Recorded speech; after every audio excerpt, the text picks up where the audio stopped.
Hello guys, how are you doing? My name is Winfred and you're welcome to my channel where it's all about easy meals at home. Today is not any different. We are going to be making yet another meal out of simple ingredients that you normally could have at home and you will enjoy them. So join me, see the ingredients and that delicious meal as it turns out. Now I've got with me 4 potatoes that I'm going on to slice up, and once these are done, any size guys, there's no magic to this. You can slice them up any size. They are easier to cook when they are smaller and they are quicker to cook when they are smaller. That's the only reason why I'm cutting them up. To save time, I just cut them up and they should be ready to cook easily and quickly cook. So go ahead and cut up your potatoes. These were pre-peeled and soaked in water to keep them from discoloring. Now all I'm doing is cutting them up. You're probably wondering why I'm not soaking them in water. Simply because they've been in water the whole time, and right now it's time for me to work with them. I'm using 4 potatoes. You can go ahead and use 2 if your servings are few. Finished cutting up your potatoes, go ahead and put them on a plate or something that is microwave friendly. I'm going to be using this plate.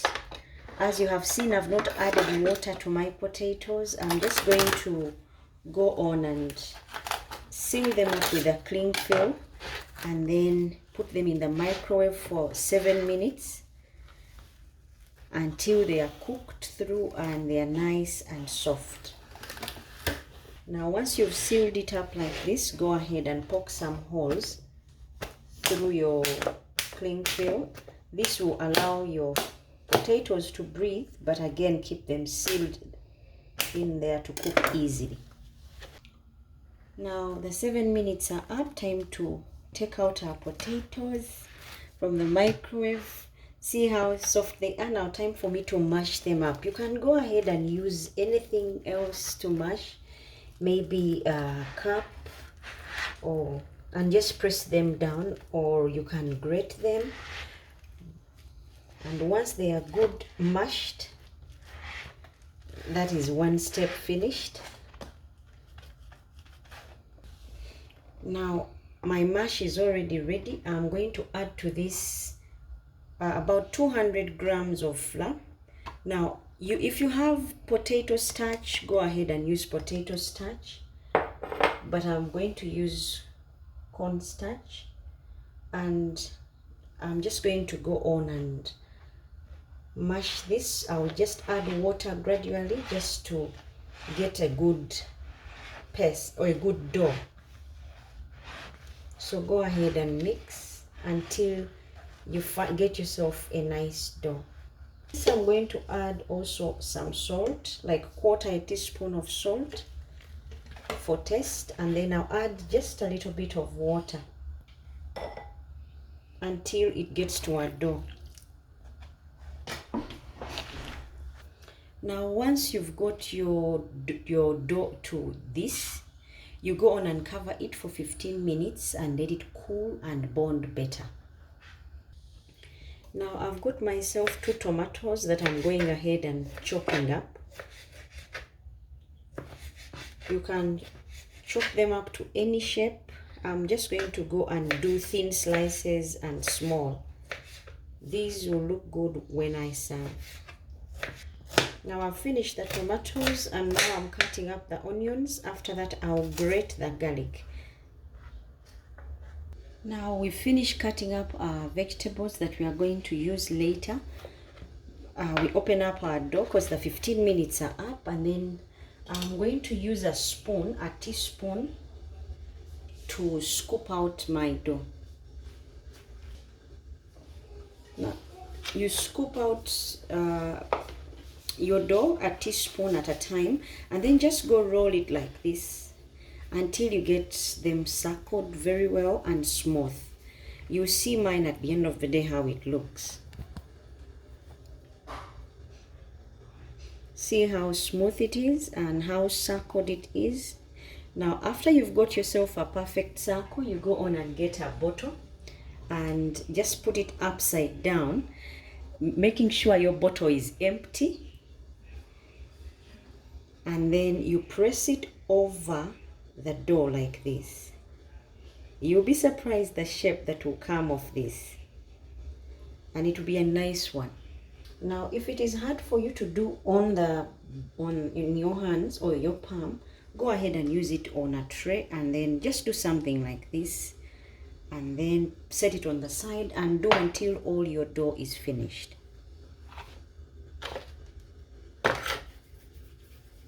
My last one that I'm making, and I'm going to go on and press it.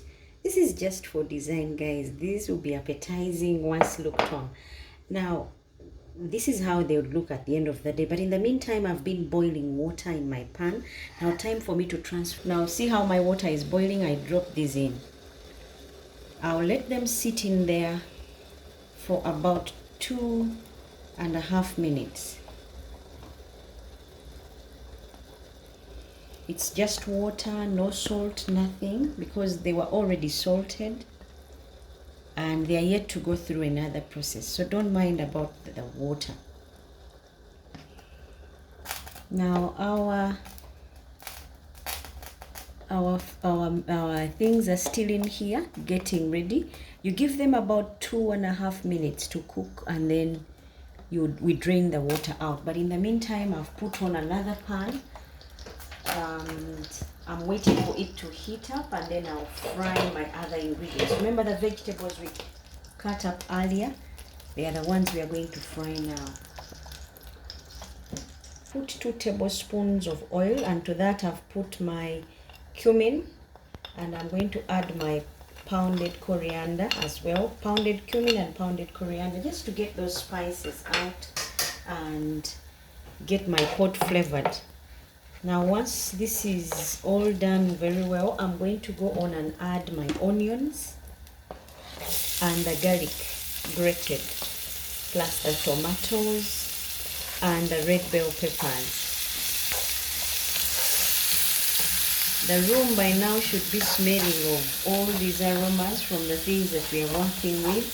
And remember also our things that we are cooking, they are also getting there. Now to this I'm going to add the tomatoes and the red bell peppers, and then I'll add my curry powder and some salt to taste. A teaspoon of curry powder, half a teaspoon of coriander, and half a teaspoon of cumin, and then I'll drop some water to keep it from burning, and I'll add some salt to taste. Salt can be to your preference. There are those who like a lot of salt. I don't like mine salty, so I've just put a few pinches of salt, since my things that I'm cooking are already salted. And I'll cover this and let it soften, and then I'll take off. Now also our nice puffs are already puffed up and floating. That is a clear sign they are ready and good for me to take out. So I'm going to drain them of water, and then I'll cool them with cold water to stop the cooking process. Then I'll introduce these to our vegetables that are already fried. Now this is still on low heat. I've drained out our button potatoes. I call them button because they look like buttons, don't they? And I'm going to mix all this together, and you'll see how they will look. They are on very low heat, delicately prepared, so when you're mixing, go ahead and be gentle so that you can keep everything intact. Now time for me to plate and show you how my meal will look like.